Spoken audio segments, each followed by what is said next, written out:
Uh, I'm glad to have you here tonight. And I guess first off, we could start out with the weather. What is going on?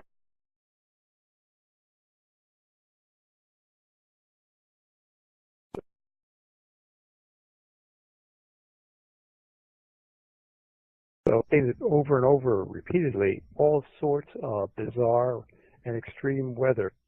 Uh, for example, softball-sized hail, baseball-sized hailstorms, windstorms that are extremely high velocity, winds that frequently approach and exceed hurricane force, which is 74 miles an hour or greater. And we see that straight line windstorms at these high wind speeds, hurricane wind speeds, and in the form of what the weatherman called derecho. A derecho is a wide area windstorm,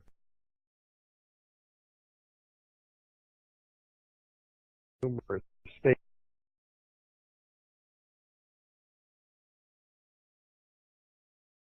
before, such as a haboob. A haboob is a dust storm where the clouds of dust rise up to maybe 1,000 feet or so, and just blanket an entire city, so that their visibility is very poor and virtually zero. And those are just examples of bizarre weather events that we've been seeing that have never occurred before or have rarely occurred in recorded history. We're seeing, as you see, record epic cold spells, breaking records constantly. I mean, in the South, records are being smashed throughout the country, at least east of the Mississippi, records are being smashed for cold weather. Uh, we know that Earth is in trouble. It's obvious to anyone, even a person who is not studying weather or is not studying the solar system. That person should recognize, if he's been around this planet long enough, that this is not the normal weather that we knew when we were children, where you have relatively mild temperate weather during the spring and the summertime. Summertime it gets warm, but it's relatively stably warm. You don't see, you never used to see great excursions of temperature over a short period of time when we were young, 20, 30 years ago. Um, Now you see temperature changes of 40 degrees in a matter of hours. Yeah. So everyone should know that something's wrong with the Earth, even if they don't want to know about Planet X or they don't want to know about the solar system. They've got to sit up and take notice and start asking questions. Because, for example, if a person has physical maladies, problems, pains in parts of their body, or some kind of abnormal condition, they should check it out and investigate, because it's a symptom, an indication that something is wrong with their body. And if they do not attend to it and correct the problem, they could die or their life could be seriously impaired.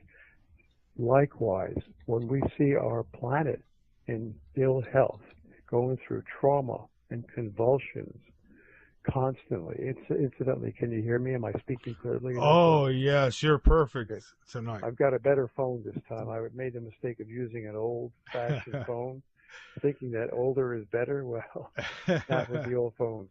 But anyway, I'm glad that it's coming through Me clearly too. I now. appreciate that. Yeah, we're great. Sounds awesome. Good. Uh, so we've got to investigate. Now, what I have studied since the year 2002, and many other people, scientists such as James McCanney and researchers such as Mark Hazelwood and Jason Rand, another researcher who's written a book titled The Return of Planet X, Gilbert Erickson, and there's so many people now. Bob Fletcher is another investigator, has been speaking about Planet X quite a bit. So there are numerous people talking about this problem. This is Earth. We're talking about something that is so great in magnitude, a threat, that makes the New World Order look like an anthill.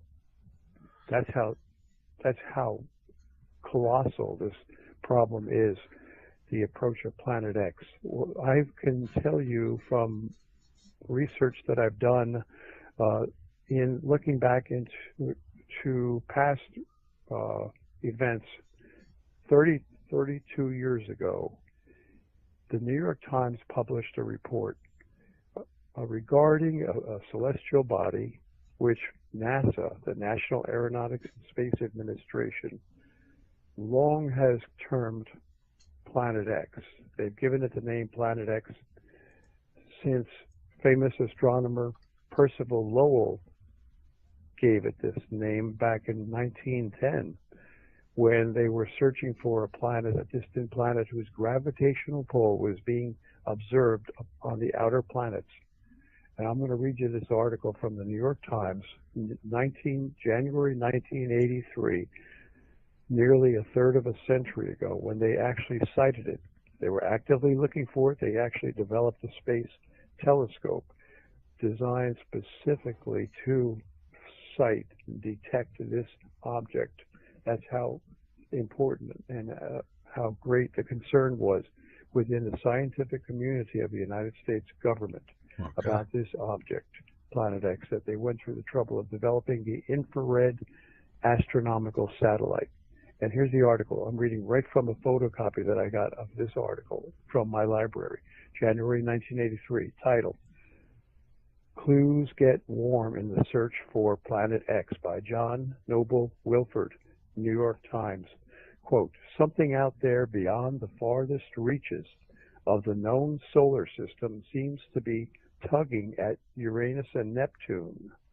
Some gravitational force keeps perturbing the two giant planets, causing irregularities in their orbits. The force suggests a presence far away and unseen, a large object that may be the long-sought Planet X.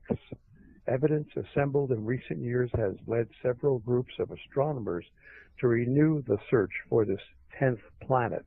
They are devoting more time to visual observations with the 200-inch telescope at Mount Palomar in California. They are tracking two Pioneer spacecraft now approaching the orbit of distant Pluto to see if variations in their trajectories provide clues to the source of the mysterious force. And my comment is what they're talking about is Pioneer 10 and 11 were sent up specifically to see if there would be a gravitational pull upon these two one of the space probes, Pioneer 10. They sent it up to near distant Pluto, just as the article mentions, so that it would get near enough to their calculation of where Planet X was, that Planet X would actually exert a significant or detectable gravitational pull on this Pioneer 10 space probe and would thus pull it up off of its trajectory somewhat, and that would give them proof that indeed this object is where they had calculated it to be.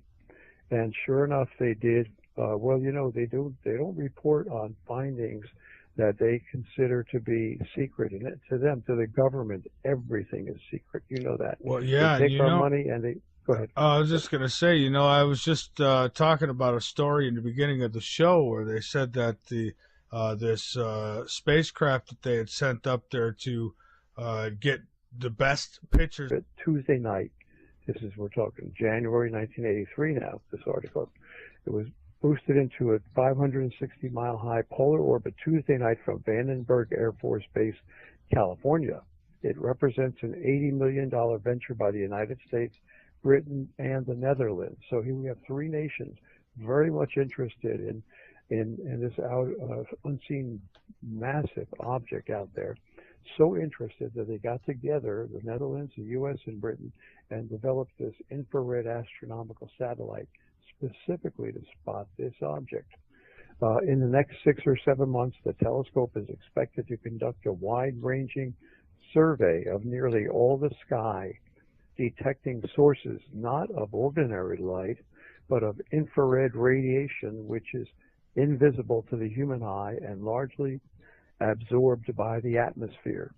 Scientists thus hope that the new telescope will chart thousands of infrared emitting objects that have gone undetected: stars, interstellar clouds, asteroids, and with any luck, the object that pulls at Uranus and Neptune. So they're saying, yeah, they're secondary celestial bodies that they're interested in seeing with this infrared astronomical satellite, but the main object is Planet X, the large, what they believe is a dwarf star. I'll continue reading. Okay. The last time a serious search of the skies was made, it led to the discovery in 1930 of Pluto, the ninth planet. But the story begins more than a century before that, after the discovery of Uranus in 1781 by the English astronomer and musician William Herschel. Until then, the planetary system seemed to end with Saturn. As astronomers observed Uranus, noting irregularities in its orbital path, many speculated that they were witnessing the gravitational pull of an unknown planet. So began the first planetary search based on astronomers' predictions, which ended in the 1840s with the discovery of Neptune almost simultaneously by English, French, and German astronomers. So anyway, the article goes on, and it's what we're seeing in this article, what we're learning is that for nearly 200 years, astronomers have observed gravitational perturbations or disruptions in the orbital smoothness of the outer planets. And so this has been going on for so long, for nearly 2 centuries. How long does it take for a big object, a massive object, to be pulled in? Well, it's difficult with our concepts of space and time that we live with on this planet. It's difficult for us to understand. These are my comments now. I'm no longer reading. I've interrupted my reading of the article. But consider the vastness of the solar system.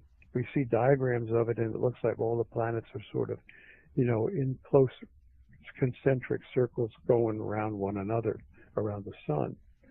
However, someone gave an analogy one time, which was really amazing, when I was in college.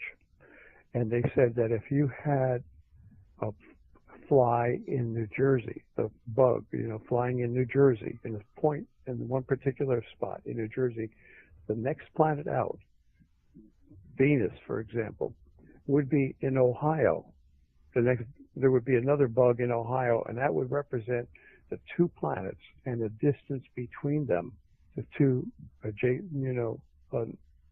consecutive planets, Venus and Earth. So that's how vast the solar system is.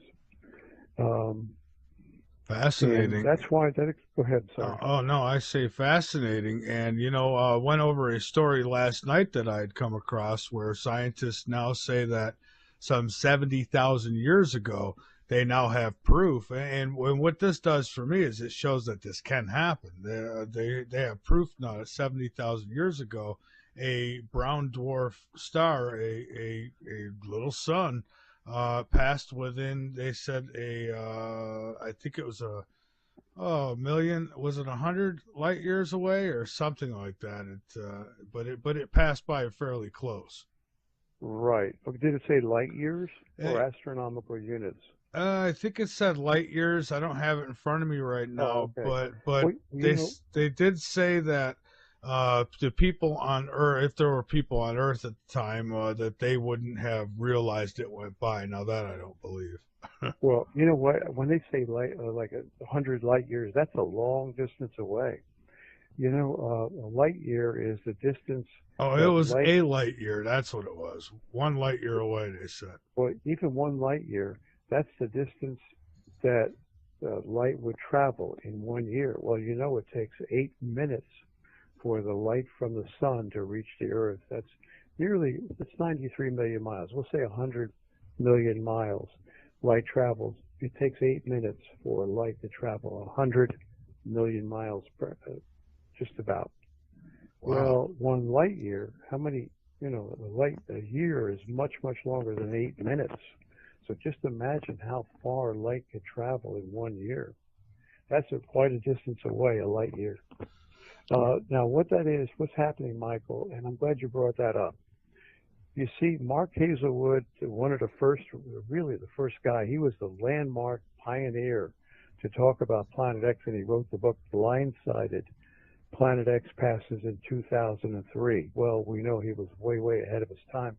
But the point is, Mark did a great job with that book. It opened everybody's eyes to the existence of this incoming dwarf star. But what Mark had said in one of the interviews that I have on my radio broadcast, Planet X in Bible Prophecy, and I play it on my, rotating on my weekly radio broadcast at shortwave radio.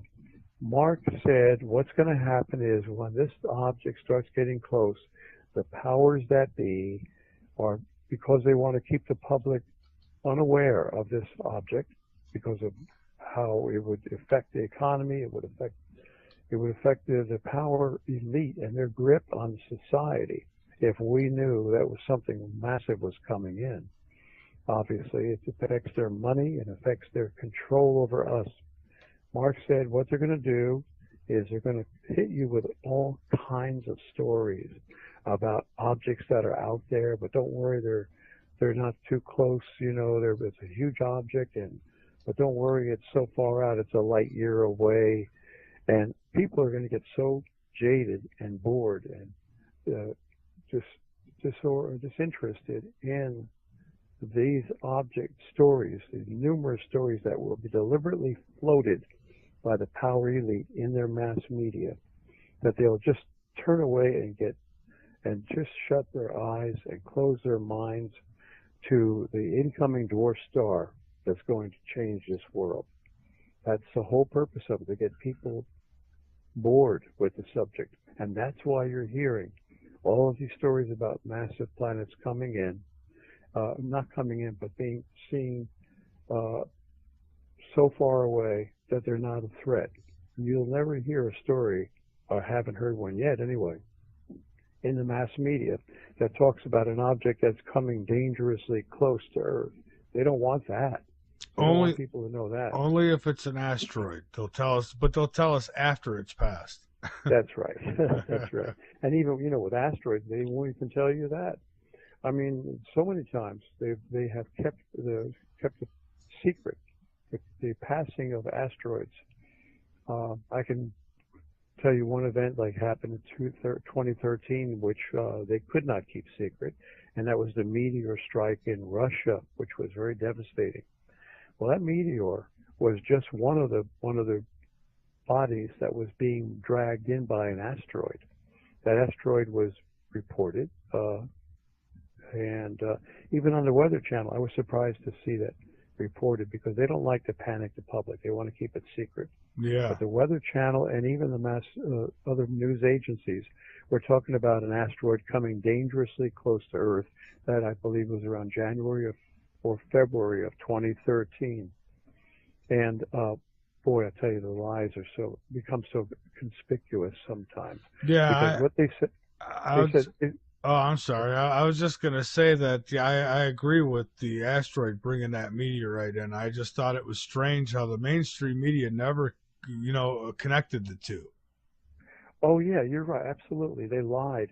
In fact, even Al Roker on the Weather Channel, I will always remember this, where Al Roker had to read his cue cards and say that, oh, this meteor that struck Russia had nothing to do with the asteroid that just passed Earth yesterday.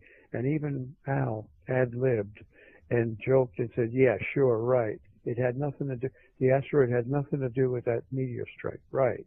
Yeah. Really sarcastically. And so it's obvious to anyone that meteor strike was a result of this asteroid. And the asteroid is a fairly large body. And of course, it has a gravitational pull. So as it comes in from the asteroid belt, which is just beyond Mars, it's going to drag in smaller bodies with it. I mean, this is basic physics. So you always have a cluster or a gang of these, an asteroid with some smaller meteors surrounding it. And when the asteroid passes by, what happens? Earth is it gets close enough to Earth, and Earth is so much larger than the asteroid that Earth's gravitational pull rips away some of those accompanying bodies with the asteroid, from the asteroid, and pulls them to Earth. And sure enough, if you read the news reports from January of 2013, you'll see that there were a number of meteor strikes on planet Earth, all on that same day, the same day that the Russian meteor strike occurred. There was another meteor strike in Cuba or near Cuba, and there were several others reported too. So this was part of a gang of captured objects from the gravitational grip of this asteroid. And we're seeing more and more of them. And as James McCanny had said a number of years ago, one of these days there's going to be an asteroid with our name on it, and it's only statistically natural and understandable that as this object, Planet X, gets closer and closer because it's being pulled in by the sun, there's no way for it to escape. Just as, for example, there's no way for those meteors to escape. Once Earth's gravitational field begins to suck those meteors in, there's no way those meteors are going to fly back out again away from Earth. They're just inexorably destined to strike or to come into Earth and either burn up when they get close enough from the air friction of the atmosphere, or strike the planet itself. So likewise, on a larger scale, take that same principle of inexorable gravitational pull and apply it to our sun, which is the big guy, the really big gravitational magnet out there. Our sun is 300,000 Earth masses. So let's say, for simplicity of speech, that our sun is 1/3 of a million Earth masses. It's pulling in this relatively small object of 1,000 Earth masses, which NASA has called Planet X. So the big guy, 1/3 of a million Earth masses, our sun, is pulling in this smaller object of about 1,000 Earth masses, Planet X. As it gets closer, Planet X itself has an entourage that it has captured within its gravitational field. That gravitational field is many, many millions of miles in diameter, because this object comes in from deep space. It had come in, it had approached the outer bounds of our solar system, and it had fallen within the fringes of Earth's gravitational force field. And once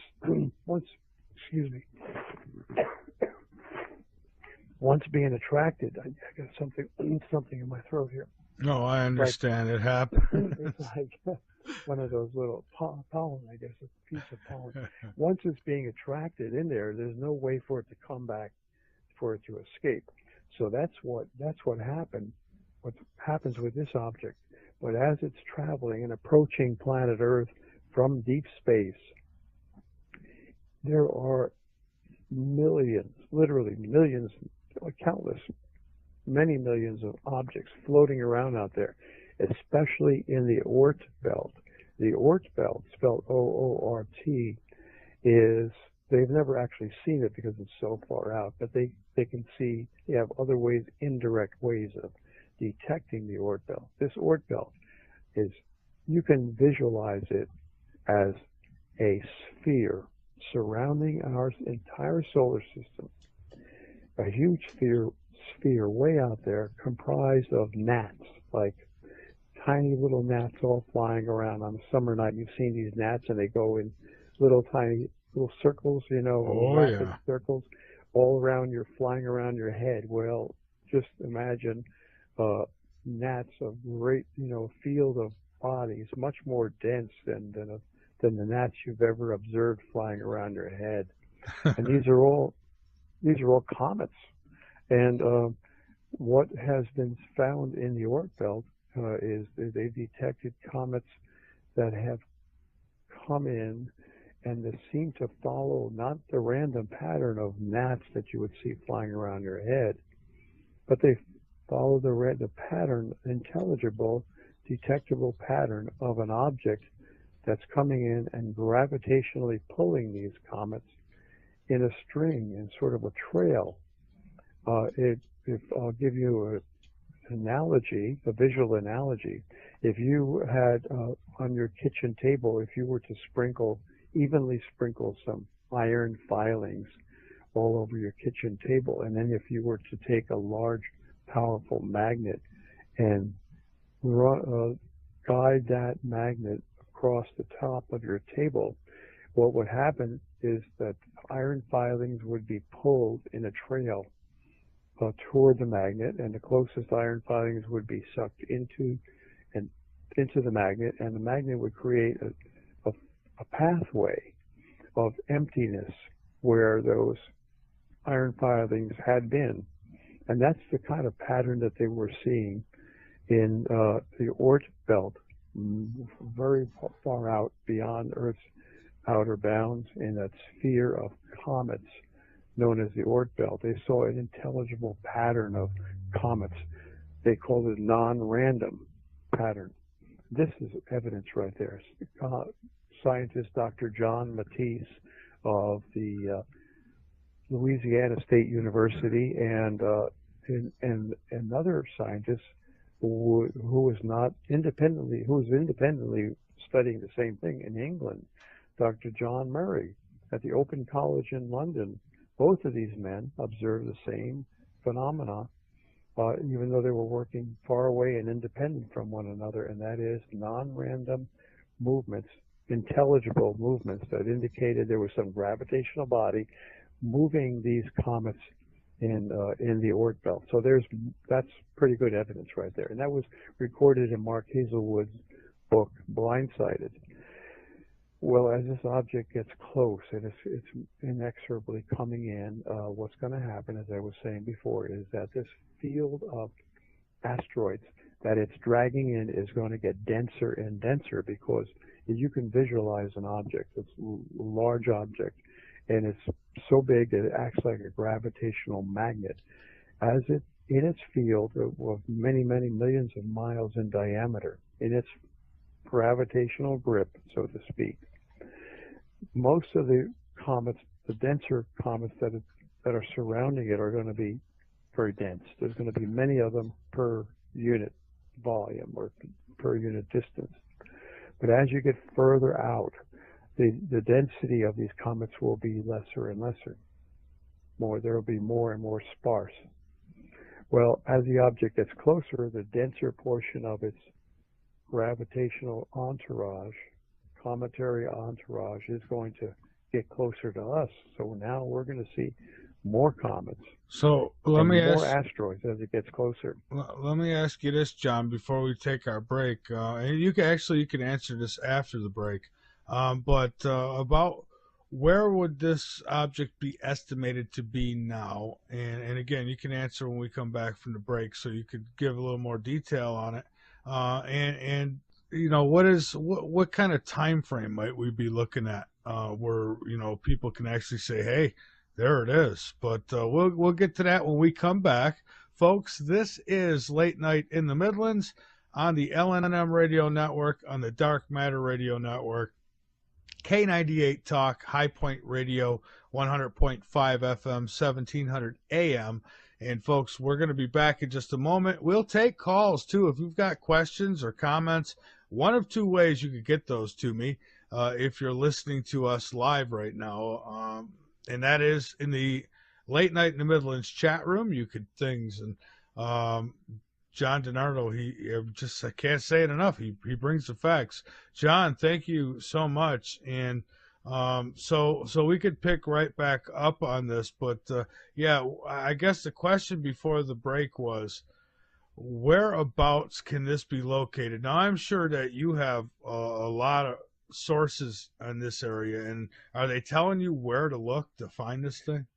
Well, I have not been in touch with those sources. I should be more diligent, and I do have some people. One of whom is Gilbert Erickson, who does a lot of research on the position of it Planet X based upon the late great Dr. Robert S. Harrington's calculations.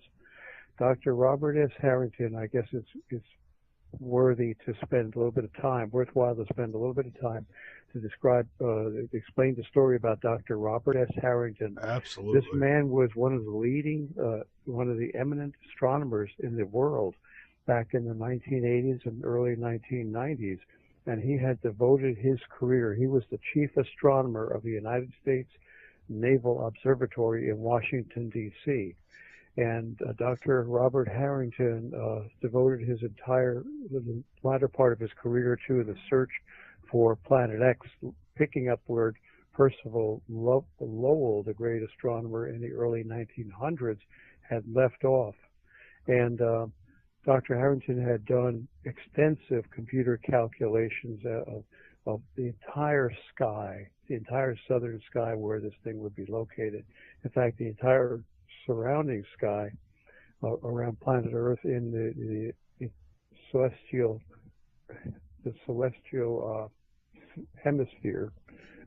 And he had determined that there was only one area where it could be, and that is below the ecliptic plane. The ecliptic is, if you can visualize a CD on being rotating and being played, just like a phonograph record of the old days, a CD rotating. Well, that's what our solar system is, except that the CD is invisible. It's an invisible disk, huge, colossal, cosmic disk in space, with the sun at the center of this CD disk, and planets revolving around the sun, gravitationally captured, and in orbit around the sun. We've all seen diagrams of our solar system, and the ecliptic plane is that invisible disk in space on which all the planets revolve around the sun. Well, Dr. Harrington found from his calculations based upon the gravitational perturbations of the outer planets, he saw that Uranus and Neptune were being pulled downward in one particular point in their huge orbital revolution around the sun. And so he knew that there was something down below the ecliptic plane, and he estimated that it was coming in at an angle of about 40 degrees to the plane. So I'm going to try to give you a visual, something that you can really depict in your mind visually, Okay. to understand how this thing is, where it's at, and then try to go on to describe where it might be right now. All right, If great. you were in a restaurant, you've seen a Chinese restaurant or some other large restaurant where they have these large circular tables. And imagine that circular table is the invisible disk in space, which we call the ecliptic. And if you were to put a bright lamp at the very center of that table, that lamp would represent our sun. And if you were to place, say, a grape very close to the center lamp of that table, that might represent Mercury. And if you were to take a walnut and move it further out away from the center, that might represent Venus. And another small object, such as a cranberry, it might represent planet Earth. Or Earth is actually larger than Venus and larger than Mercury, but they're all relatively small planets. And further out, you might put a grapefruit, which would represent Jupiter. And that would be further out on the table. But all these objects would be on the table. Now visualize something that doesn't normally happen in a restaurant, and that is the table is revolving very slowly. Well, that's the way our planets revolve around the sun. Now, if you were to expand that visual image in your mind and imagine yourself on the floor, off to the side of that table, and if you were to take a slingshot, for example, and shoot a large ball bearing up toward the underside of the table, from the side of the table, but from the floor, going up toward the underside of the table, that would be the sort of the trajectory of Planet X as it's coming in, being pulled in. Of course, it's understandable that any incoming object doesn't have to come in right in the same plane as our ecliptic disk. It can come in from below or from above or anywhere. and it just happens to be coming in from the south at a 40-degree angle to the table. So the line of trajectory of that ball bearing would, if you draw a line in your mind's eye of that trajectory of the ball bearing shooting toward the underside of the table, and then you look at the line of the underside of the table itself, that would form a triangle, and the angle of that triangle would be the 40-degree angle that Dr. Harrington is referring to, which he estimated is the angle of Planet X's incline or approach to our ecliptic plane. Now, as to where it is right now, I have to tell you furthermore that what would happen if you look at it from basic physics principles of gravitation, this object does not hit the sun. It has come in many times before in the past, and if it ever had hit the sun once before, it would have been destroyed. And that has not happened. It has always looped around the sun. And the reason is that Mark Hazelwood had found in his research is that there is a repulsion force when you have objects that are very large and they get very close together. The gravitational pull between them actually becomes a gravitational repulsion, and that's what prevents them from crashing into one another. So this object, rather than crashing into the sun, will actually loop around the sun. But what's going to happen now? Visualize this ball bearing coming up toward the other side of the table, and it's going to overshoot the center of the table, where the lamp is, the sun. It's going to overshoot that, and when it does, it's being pulled in by the sun. Mm-hmm. It's not really, it's not really being, that's where the analogy ends. It's not actually being fired, but it's being pulled in by the sun. And when it overshoots and goes too far beyond the center of the table, still at the underside of the table, it begins to it loses its velocity and its momentum, because it's now being pulled backward by the sun. That lamp at the center is pulling backward on it, causing it to decelerate, and eventually it changes direction. Well, it does it in a circular way because it's a vector quantity. It has both speed and direction, and the pullback by the sun on this overshooting dwarf star, Planet X, the pullback every instant in time, if you think about it and visualize it, as it pulls back, it changes the direction, the straight line direction of it, so that it never does go in a straight line. It gets changed gradually so that it turns just like you would make a U-turn in your car. If you were traveling down a highway, you'd have to slow down and make a very sharp U-turn and go slow enough that you won't go flying off the road. Well, this object is sort of like a car slowing down and making a U-turn. And of course it slows down, as I said, because it's being pulled backwards now, and it's losing its directional velocity, and it's changing direction and being caused to slow down and make a turn around the sun itself. And eventually, that hasn't happened yet, but eventually that object is going to be pulled backward enough that it's like a slingshot. Like, David, the biblical story of David and Goliath, where he had this stone in his sling, in the pouch of his sling, and he whirled it over his head many times to build up the momentum, and then released the stone to fly toward Goliath and strike Goliath between the eyes.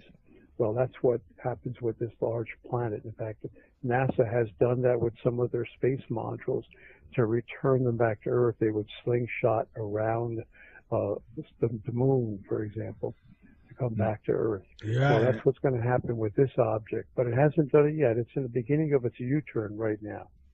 And John, I gotta say that is the best description that anybody's given to me to date. I mean, because I could totally picture that table in the restaurant with all these things on it, and this ball bearing coming from the bottom on an angle. I mean, really, I had good visuals, so I understand pretty well of how that takes place. But now, I mean, when though? Do we know? Do we know Well, how long?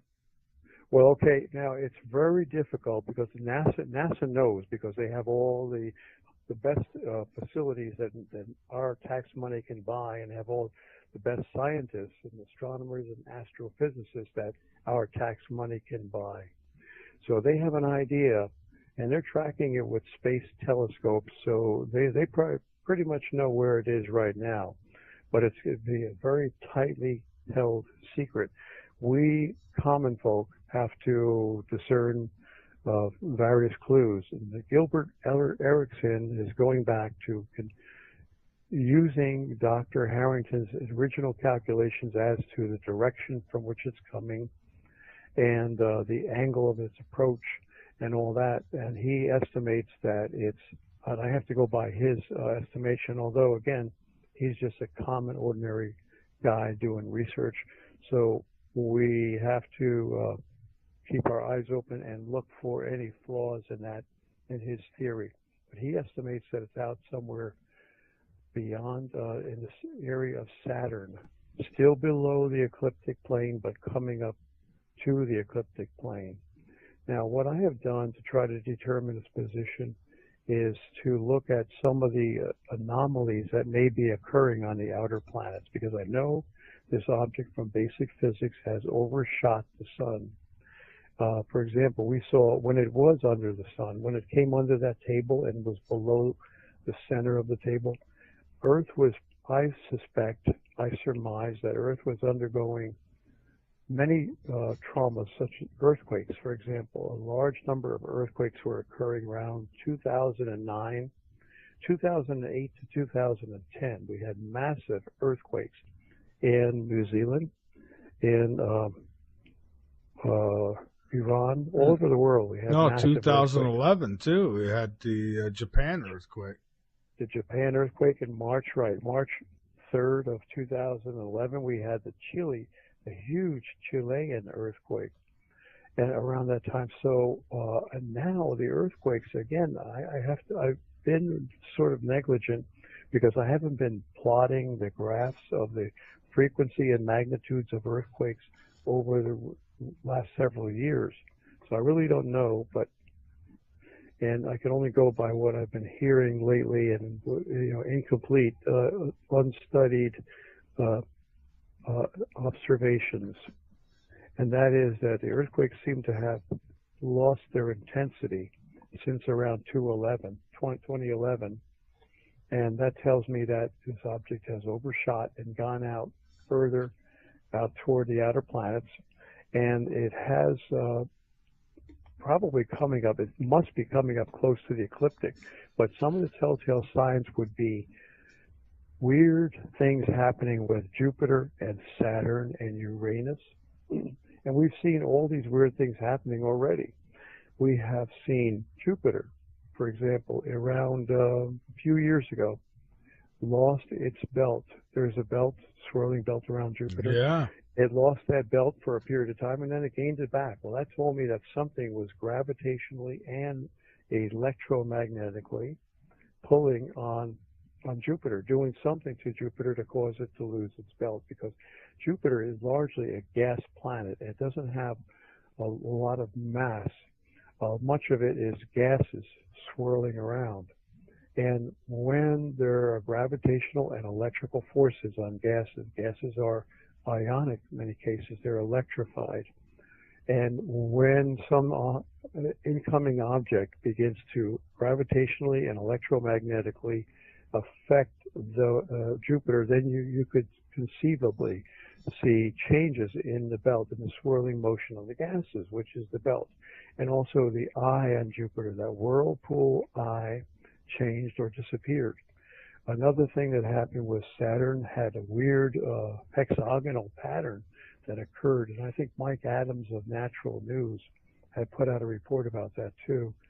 And we should check that out. I should do more research, but there was a hexagonal pattern on the north pole of Saturn.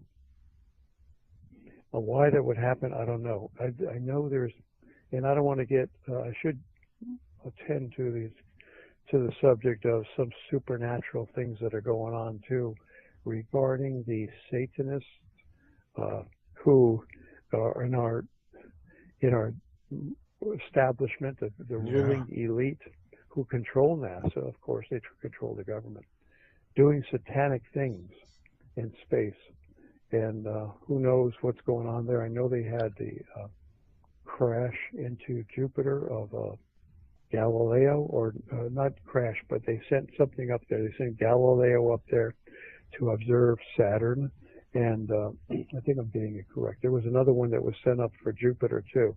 Um, Yeah, and I even heard them discussing about igniting Saturn at one time. This wasn't too long ago. They were talking about hitting it with nukes to ignite it.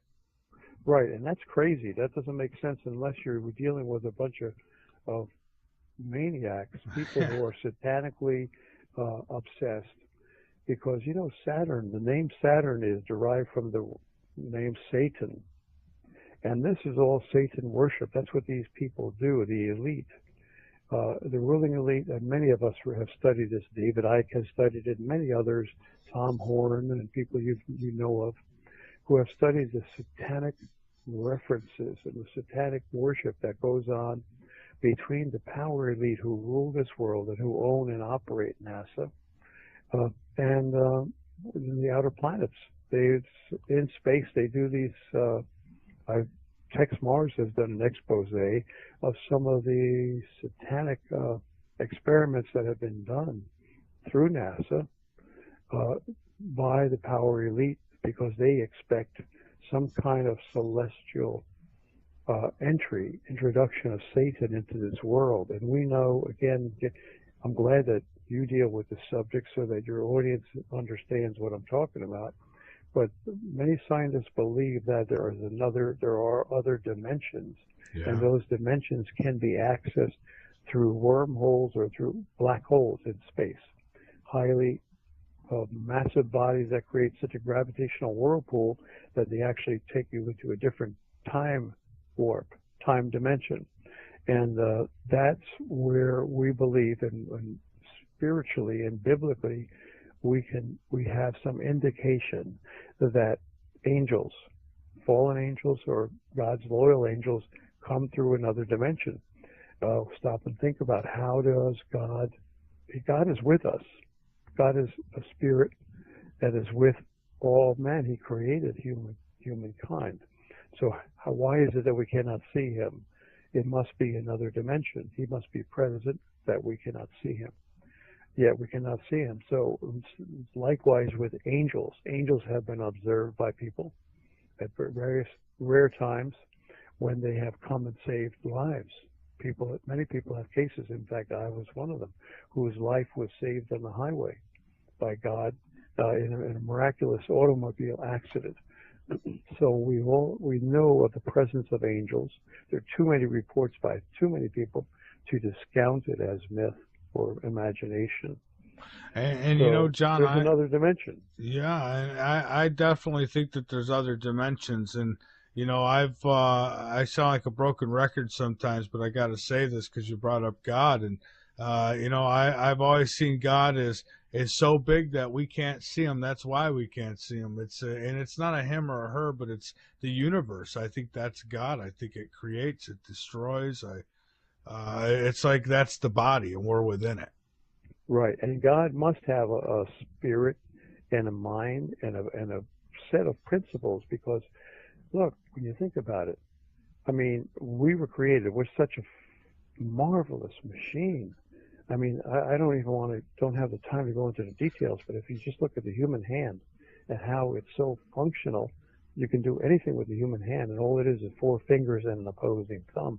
And you have joints where you can move the fingers. You have legs that have joints where they can move. You can walk, you can run, you can jump.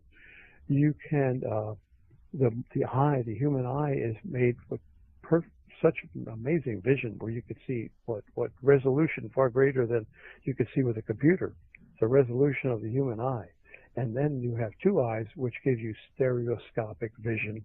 Likewise, you have hearing, which is amazing, the ability to hear all kinds of sounds, and you have stereoscopic hearing because you have two ears, stereoscopic vision because you have two eyes. Now, it's not a perfect world. Some skeptics will say, well, what about the people who are blind? It's not a perfect world. That we have disease. We have all kinds of imperfections, but there will be a perfect world. God promises. And anyway, so when you look at all the beauty of the human body, the fantastic miracle of this creation, you know that somebody loves you. It's not just a thoughtless, mindless being of the universe, but it's some power that loves you infinitely, so much that he's with you every minute, beating your heart. After all, what is it that beats the heart? We don't know where that impulse comes from, that spark that fires the spark plug known as the human heart. Every second, even while you're sleeping, that heart beats 30,000 times while you're unconscious. Somebody cares about you. Somebody's keeping you alive. That's right. So anyway, God is in a different dimension, but there are also angels, fallen angels that we have read about from prophets that have heard from God, have been told to write down amazing prophecies that have actually come true, like the book of Revelation is coming true, and other things that in the Bible. Well, these prophets have been contacted by God and been told to record God's will and God's ways and God's hopes for us in our lives.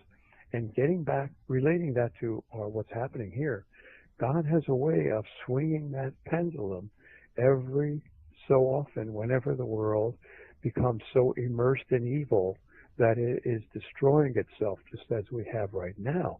We have the recurring evil that ancient history tells us occurred thousands of years ago when this object came in, this wrecking ball came in thousands of years ago to destroy mankind, when mankind was creating genetic mutations, which we're doing today, chimera, where they're crossing animals with human beings.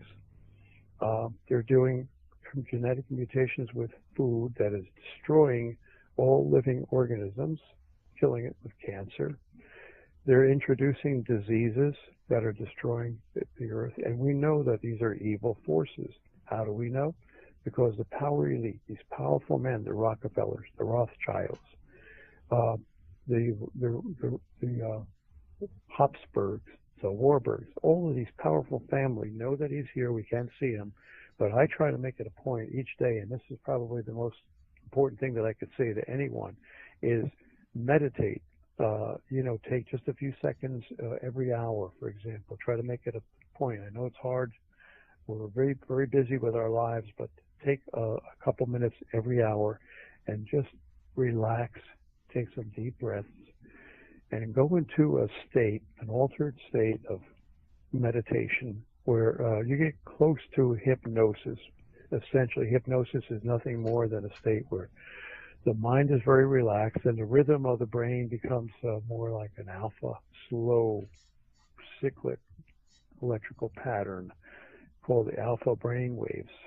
And in that state of relaxation, then you simply clear your mind of all thoughts, which is very difficult to do because the mind is always working like Pac-Man. You can't stop it from eating thoughts.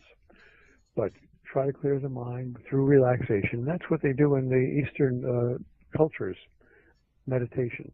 And just contemplate the presence of God without trying to visualize them. Just get a feeling for the presence of the Spirit of God without thinking about what you're going to say. You don't have to say anything. You don't have to hear anything.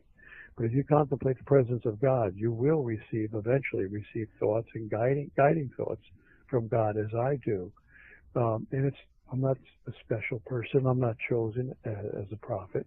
It can happen. Anyone can get guiding thoughts from God if they contemplate His presence frequently. And that's what we need to do. This is what's going to keep us safe from the forces of evil, because, and I have to get back to Planet X. I know I don't want to digress too much from it. Well, I was going to say, what is God saying about Saturn? But we'll get to that in a minute. You're right. Well, anyway, So the forces of evil are all around us. In fact, if you don't do anything and if we don't just go through our lives in a normal way, every single human being is affected by demonic spirits. And I mean, it's people are people will reject that idea and be offended by that idea because they think they're good, just as I used to think I was good too, and I know I am.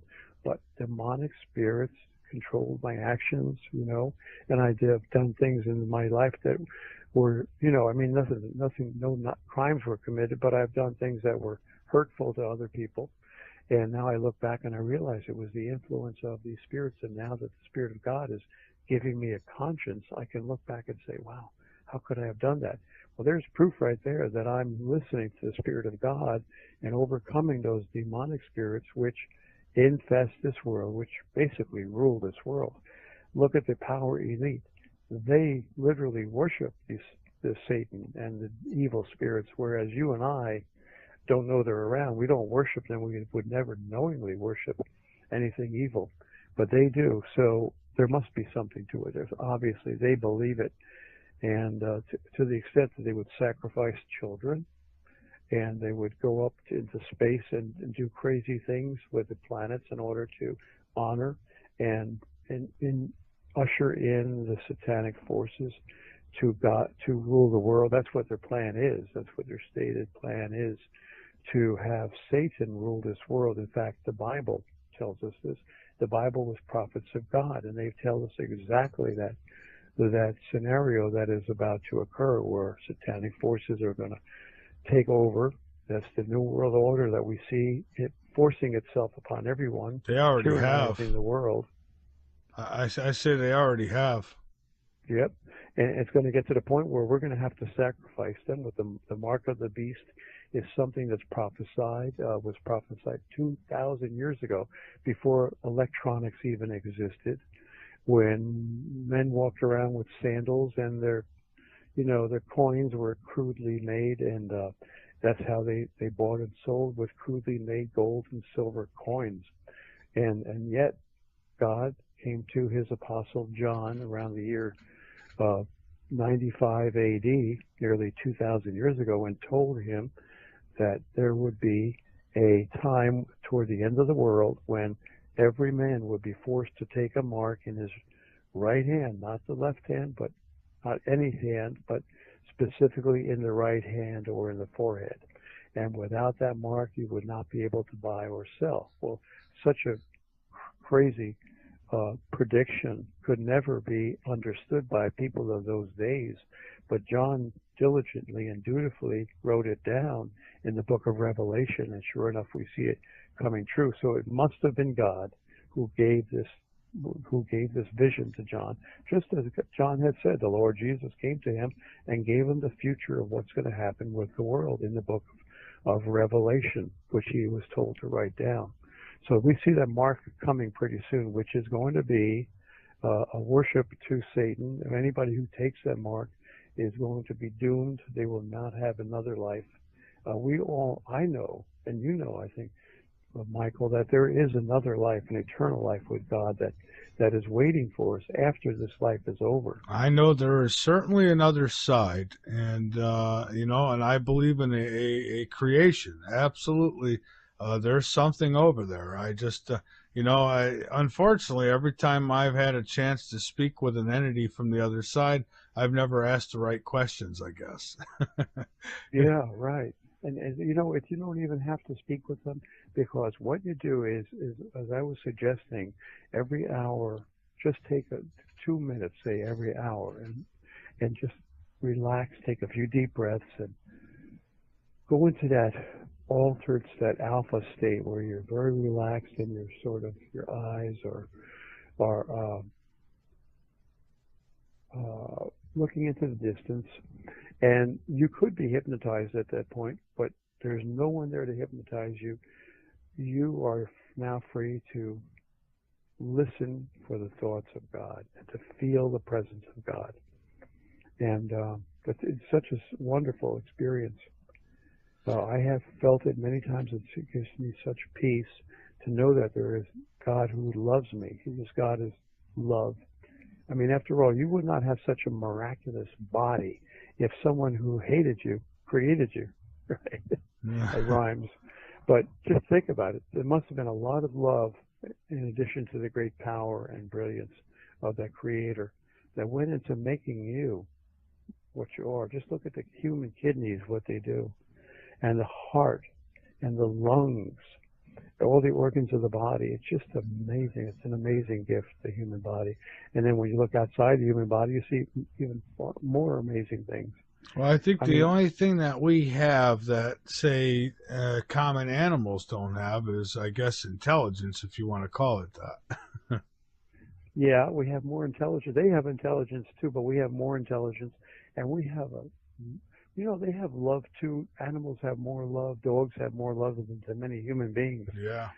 Uh, and it's just amazing. The dog and the cat are such wonderful friends to mankind. But there's something about the human soul that God is following us. He's with us every minute. I know He's with me, and He has been with me. Saved my life in that auto accident. I know that. It was just I should have been dead.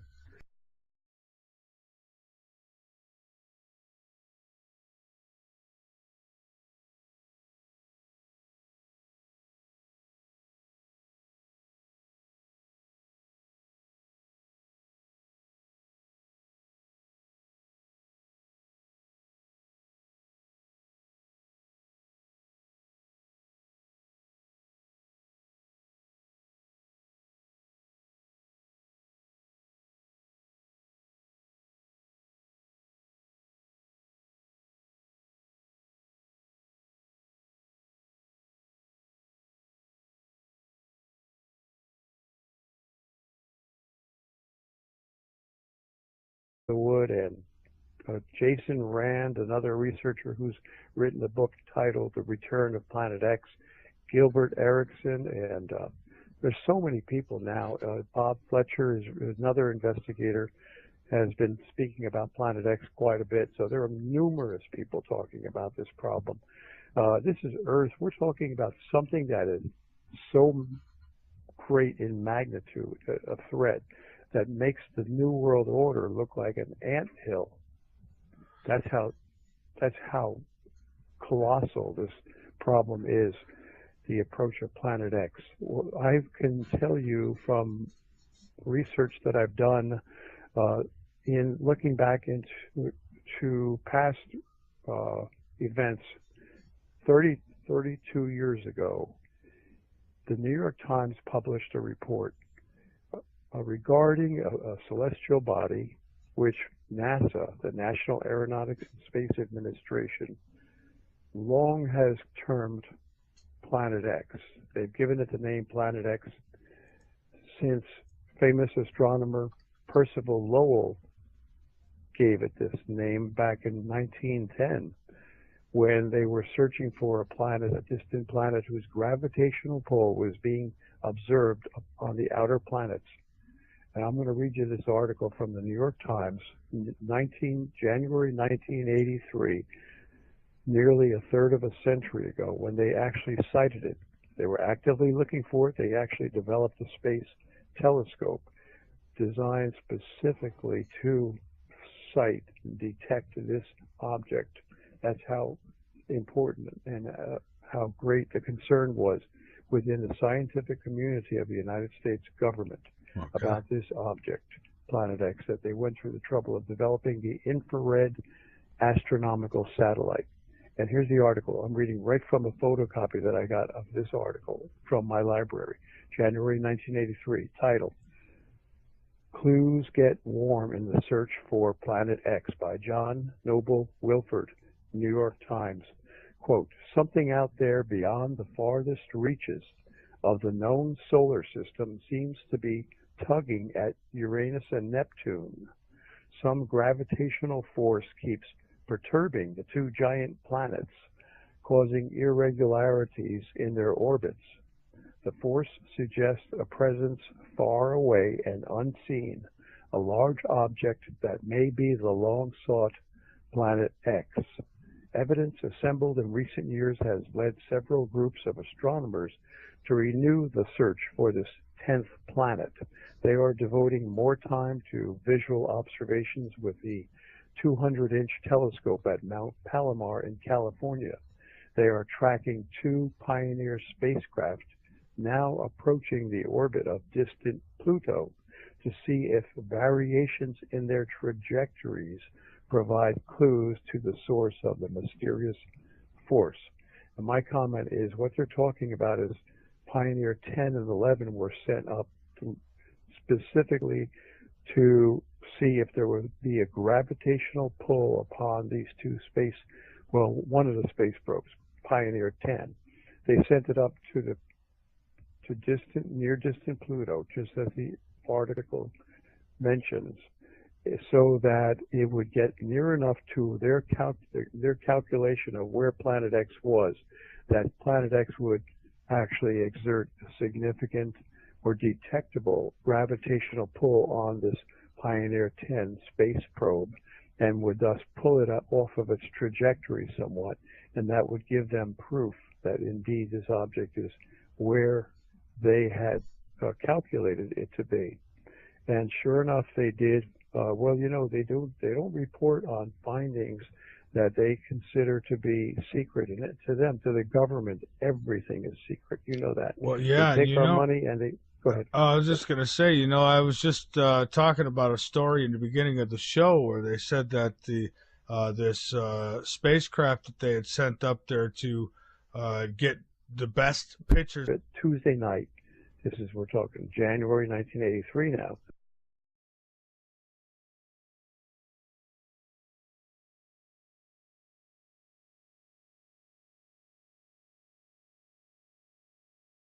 Uh, I'm glad to have you here tonight, and I guess first off we could start out with the weather. What is going on?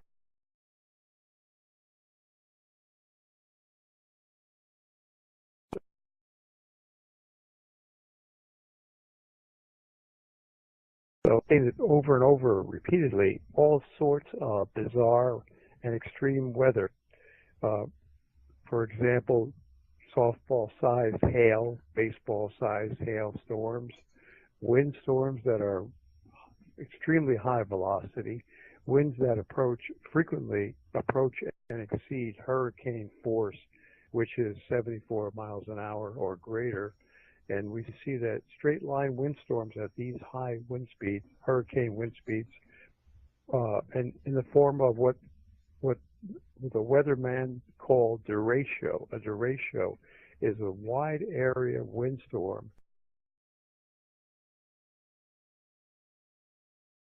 numerous states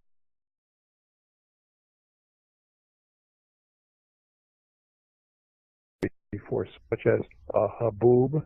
A haboob is a dust storm where the clouds of dust rise up to maybe 1,000 feet or so, and just blanket an entire city, so that their visibility is very poor and virtually zero.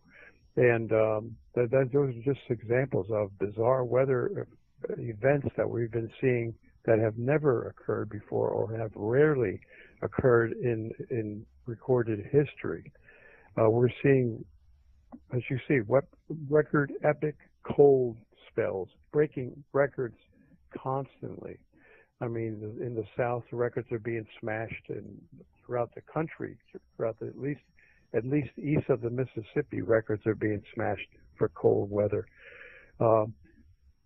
We know that Earth is in trouble. It's obvious to anyone, even a person who is not studying weather or is not studying the solar system. That person should recognize, if he's been around this planet long enough, that this is not the normal weather that we knew when we were children, where you have relatively mild temperate weather during the spring and the summertime. Summertime it gets warm, but it's relatively stably warm. You never used to see great excursions of temperature over a short period of time when we were young, 20, 30 years ago. Now you see temperature changes of 40 degrees in a matter of hours. Yeah. So everyone should know that something's wrong with the Earth, even if they don't want to know about Planet X or they don't want to know about the solar system. They've got to sit up and take notice and start asking questions. Because, for example, if a person has physical maladies, problems, pains in parts of their body, or some kind of abnormal condition, they should check it out and investigate, because it's a symptom, an indication that something is wrong with their body, and if they do not attend to it and correct the problem, they could die or their life could be seriously impaired. Likewise, when we see our planet in ill health, going through trauma and convulsions constantly. Incidentally, can you hear me? Am I speaking clearly enough? Oh, yes, you're perfect Okay. tonight. I've got a better phone this time. I made the mistake of using an old-fashioned phone, thinking that older is better. Well, not with the old phones. But anyway, I'm glad that it's coming through Me too. clearly I now. appreciate that. That's yeah, we're great. Sounds awesome. Good. Uh, so we've got to investigate. Now, what I have studied since the year 2002, and many other people, scientists such as James McCanney and researchers such as Mark Hayes' article, it was boosted into a 560-mile-high polar orbit Tuesday night from Vandenberg Air Force Base, California. It represents an $80 million venture by the United States, Britain, and the Netherlands. So here we have three nations very much interested in this unseen massive object out there. So interested that they got together, the Netherlands, the U.S., and Britain, and developed this infrared astronomical satellite specifically to spot this object. In the next 6 or 7 months, the telescope is expected to conduct a wide-ranging survey of nearly all the sky, detecting sources not of ordinary light, but of infrared radiation, which is invisible to the human eye and largely absorbed by the atmosphere. Scientists thus hope that the new telescope will chart thousands of infrared emitting objects that have gone undetected: stars, interstellar clouds, asteroids, and with any luck, the object that pulls at Uranus and Neptune. So they're saying, yeah, they're secondary celestial bodies that they're interested in seeing with this infrared astronomical satellite, but the main object is Planet X, the large, what they believe is a dwarf star. I'll continue reading. Okay. The last time a serious search of the skies was made, it led to the discovery in 1930 of Pluto, the ninth planet. But the story begins more than a century before that, after the discovery of Uranus in 1781 by the English astronomer and musician William Herschel. Until then, the planetary system seemed to end with Saturn. As astronomers observed Uranus, noting irregularities in its orbital path, many speculated that they were witnessing the gravitational pull of an unknown planet. So began the first planetary search based on astronomers' predictions, which ended in the 1840s with the discovery of Neptune almost simultaneously by English, French, and German astronomers. So anyway, the article goes on and